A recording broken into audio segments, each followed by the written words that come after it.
नमस्कार, मैं हरिशंकर यादव, हिंदी शिक्षक माउंट ओलिवेट स्कूल में आप सबका हार्दिक स्वागत करता हूँ। मैं आज इस वीडियो में लेकर आया हूँ संध, जो कि बहुत महत्वपूर्ण टॉपिक है व्याकरण का।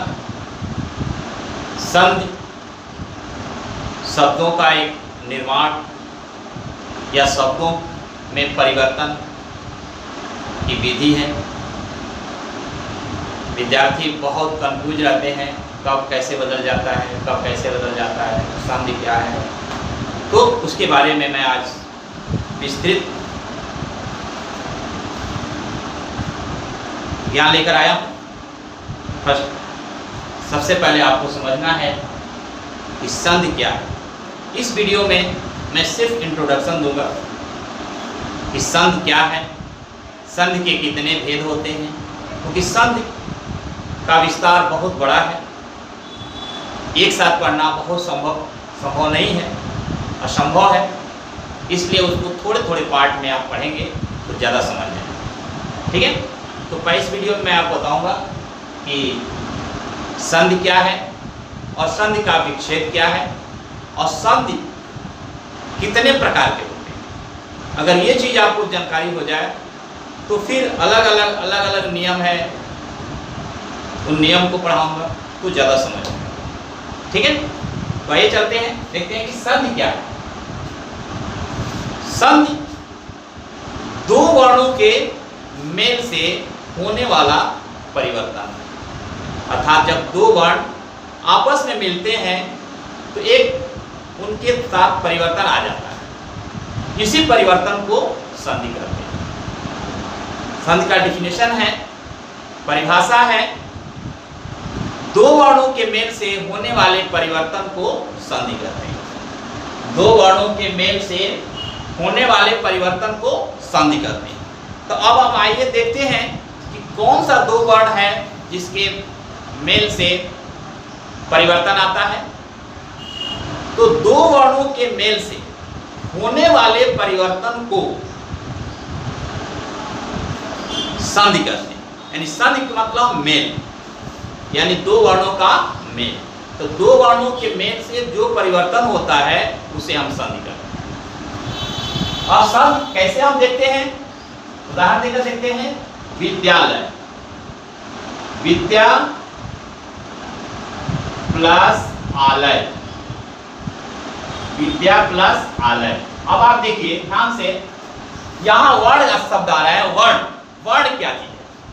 विद्या, लास्ट में हमारा वर्ण क्या आ रहा है? आ। प्लस आलय, इसमें भी आलय हो रहा है। आ और आ मिल करके बड़ा आ बनता है। ये नियम है, नियम मैं आपको बताऊंगा। उसके पहले मैं समझा दूं। विद्यालय, विद्यालय, विद्या प्लस आलय, विद्यालय।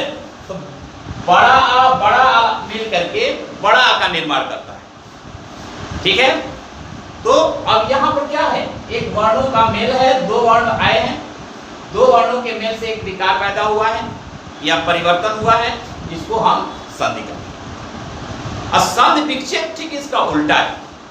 संधि विच्छेद ठीक इसका उल्टा है कि संधि से वर्णों को अलग करने की प्रक्रिया को संधि विच्छेद कहते हैं। संधि से वर्णों के अलग करने की प्रक्रिया को संधि विच्छेद करते हैं। अब देखिए, अब हम देखते हैं कि संधि हमारे पास यही विधि, इसी को आप देते हैं। हमारा विद्यालय है, विद्यालय क्या है? एक संधि है, एक मेल है। विद्यालय हमारा क्या है? एक संधि है।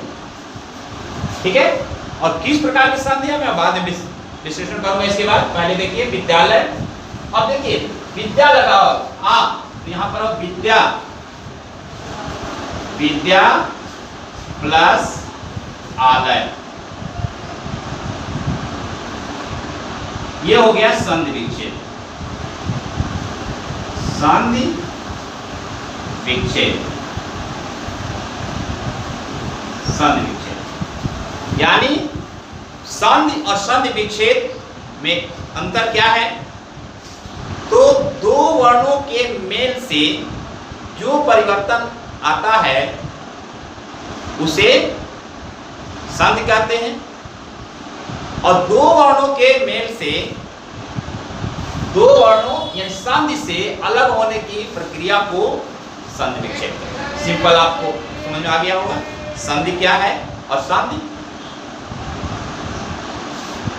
संधि क्या है और संधि विक्षेप क्या है। सिंपल अर्थ है आपका, याद करने का सरल तरीका है कि दो वर्णों के मेल से होने वाले परिवर्तन को संधि कहते हैं। असंधि से वर्णों को अलग करने की प्रक्रिया को संधि विक्षेप कहते हैं। मैं उम्मीद है कहाँ तक क्लियर हो गया होगा। अब हम आगे देखते हैं, आगे क्या है संधि के प्रकार। अब आगे है संधि के प्रकार। संधि के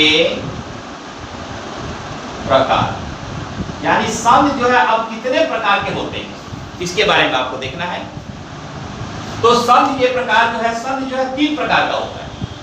पहला स्वर संधि, दूसरा व्यंजन संधि और तीसरा विसर्ग संधि। स्वर संधि, व्यंजन संधि और विसर्ग संधि। तो पहला है स्वर संधि। स्वर संधि। दूसरा व्यंजन संधि। व्यंजन संधि। और तीसरा विसर्ग संधि। विसर्ग संधि। ये चीज आपको, अब यहां पर मैंने आपको बता दिया, इतने पॉइंट को क्लियर किया। संधि क्या है, संधि विक्षेप क्या है और संधि के प्रकार क्या है। एक बार फिर मैं इसको रिवाइज करना चाहता हूं कि संधि दो वर्णों के मेल से होने वाले परिवर्तन को संधि कहते हैं। असंधि से वर्णों को अलग होने की प्रक्रिया को संधि विक्षेप कहते हैं। संधि के प्रकार, संधि कितने प्रकार के होते हैं? संधि 3 प्रकार के होते हैं, स्वर संधि, व्यंजन संधि और विसर्ग संधि। अब हम चलते हैं कि स्वर संधि क्या है, व्यंजन संधि क्या है और विसर्ग संधि क्या है। इसके बारे में थोड़ा सा मैं आपको बताना चाहता हूं कि स्वर संधि क्या है। स्वर के नाम ही आपका सामने है, स्वर संधि। शब्द है आपका स्वर, स्वर संधि, स्वर संधि। ये नाम से ये आपका सामने नाम ही है कि स्वर है। स्वर का मतलब होता है इसमें केवल स्वर वर्ण आएंगे। हिंदी के वर्णमाला में वर्ण जो होते हैं, वर्ण में केवल स्वर आएंगे यहाँ, ठीक है। व्यंजन में व्यंजन और स्वर दोनों आ जाते हैं। यहाँ केवल स्वर संधि का मतलब केवल स्वर आएंगे। अब स्वर संधि की क्या परिभाषा है? दो स्वरों के मेल से, दो स्वरों के मेल से होने वाले परिवर्तन को स्वर संधि कहते हैं।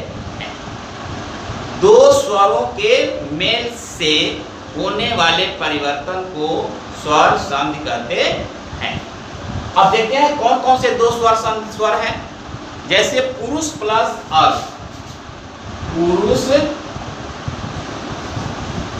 प्लस अर्थ, पुरुषार्थ, पुरुषार्थ, पुरुषार्थ। ध्यान दीजिए। अब इसमें क्या बनता है कि रूल्स एंड रूल्स में बताऊंगा आपको।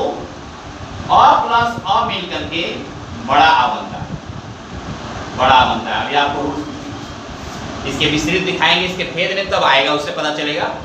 तो पुरुष प्लस अर्थ होता है पुरुषार्थ। अब देखिए पुरुष इसमें अ आ रहा है, अर्थ में भी आ रहा है, ये दोनों मिलकर के बड़ा आ बनेगा। तो पुरुषार्थ, स में बड़ा की मात्रा लग जाएगी, इसको कहेंगे पुरुषार्थ। उसके बाद कवि प्लस इंद्र, एक और पॉइंट लीजिए, कवि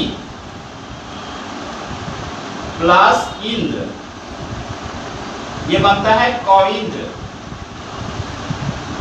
कविंद्र।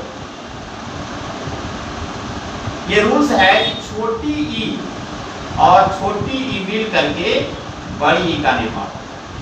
ये सारे रूल्स मैं बताऊंगा आपको, पहले आपको यहाँ समझना है कि स्वर संधि में यानी दो स्वरों के मेल से जो परिवर्तन होने वाले परिवर्तन को हम स्वर संधि कहते हैं। तो इसमें देखिए ये दोनों स्वर है, तो कवि प्लस इधर कवि छोटी ई और ई छोटी ई मिलकर के बड़ी ई, तब क में जो है ये छोटी ई क्या हो जाएगा, बड़ी ई में बदल जाएगा, कवि से बन जाएगा। ये है आपका स्वर संधि। अब मैं इसको डीप पढ़ाऊंगा, जब संधि के भेद पढ़ाऊंगा तो जाकर के उसमें ज्यादा होगा। अभी आपको ये समझना है कि स्वर संधि क्या है, व्यंजन संधि क्या है और विसर्ग संधि क्या है। तो ठीक है, तो अब होगा विसर्ग व्यंजन संधि। व्यंजन संधि,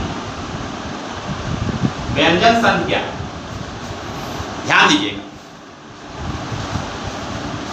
व्यंजन संधि व्यंजन के बाद स्वर या व्यंजन में जो परिवर्तन होता है, यानी व्यंजन के बाद स्वर या व्यंजन के आने पर जो परिवर्तन होता है उसे व्यंजन संधि कहते हैं। ठीक है, व्यंजन संधि का मतलब ये होता है व्यंजन के बाद स्वर या व्यंजन के आने पर जो परिवर्तन होता है उसे हम व्यंजन संधि कहते हैं। अब इसमें कुछ रूल्स है, उसका मैं आपको बताता हूं कि व्यंजन के बाद पहला तो व्यंजन होगा ही, उसमें क्या है, एक उदाहरण लेते हैं हम, दिगंबर, जैसे दिक प्लस अंबर, दिक प्लस अंबर, अंबर, ये बनता है दिगंबर, दिगंबर, दिगंबर। अब यहां रूल्स है, क्या रूल्स है, वर्ग के पहले वर्ण को तीसरे वर्ग में परिवर्तन। आपने देखा होगा ये क है, ये वर्ण का वर्ग का पहले क वर्ग का पहला वर्ण है और ये किस में बदल गया, तीसरे में बदल गया, तो क जो है ग में बदल गया।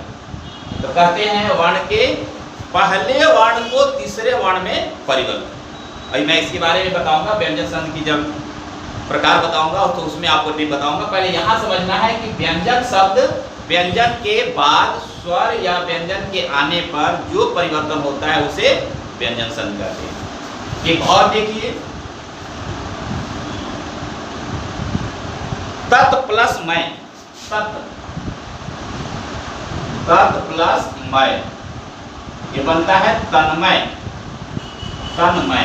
ये भी एक रूल्स है कि वर्ग के पहले वर्ण का पांचवें वर्ण में परिवर्तन। देखिए यहाँ पर ये त का पांचवा वर्ण क्या है, त थ द ध न, तो न में परिवर्तन होगा। इसमें तीसरे परिवर्तन हो गया क का क ख ग, तो ग में बदल होते हैं। यानी पहला वर्ण जो है तीसरे वर्ण में परिवर्तन हो रहा है, पहला वर्ण जो है पांचवें वर्ण में परिवर्तन हो रहा है। इस प्रकार का इसमें वर्ण के बारे में बताया गया है। ये आपका है व्यंजन संधि। अब मैं आपको बताऊं क्या रूल्स है, अगली वीडियो में आपको दूंगा। अब तीसरा क्या है, विसर्ग। तीसरा विसर्ग, विसर्ग संधि। अब विसर्ग संधि क्या है, इसके बारे में आपको ध्यान देना है। ठीक है, तो जिस प्रकार से व्यंजन संधि में व्यंजन के बाद स्वर या व्यंजन के आने से जो परिवर्तन होता है उसे व्यंजन संधि कहते हैं, उसी प्रकार इसमें कहेंगे विसर्ग के बाद स्वर या व्यंजन के आने पर विसर्ग में जो परिवर्तन होता है उसे विसर्ग संधि। सिंपल, विसर्ग के बाद स्वर या व्यंजन के आने पर विसर्ग में जो परिवर्तन होता है उसे विसर्ग संधि। अब जैसे उदाहरण लेकर चलते हैं, मनः प्लस हर, मनः प्लस हर, ये बनता है मनोहर, मनोहर।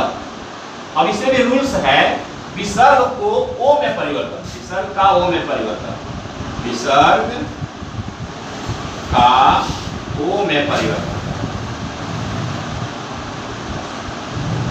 ओ में परिवर्तन। ठीक है, अब ये विसर्ग मना तो ओ में बदल गया, तो क्या बदल गया? मनोहर। फिर दूह प्लस तर, दूह प्लस तर, ये होता है दुस्तर, दुस्तर।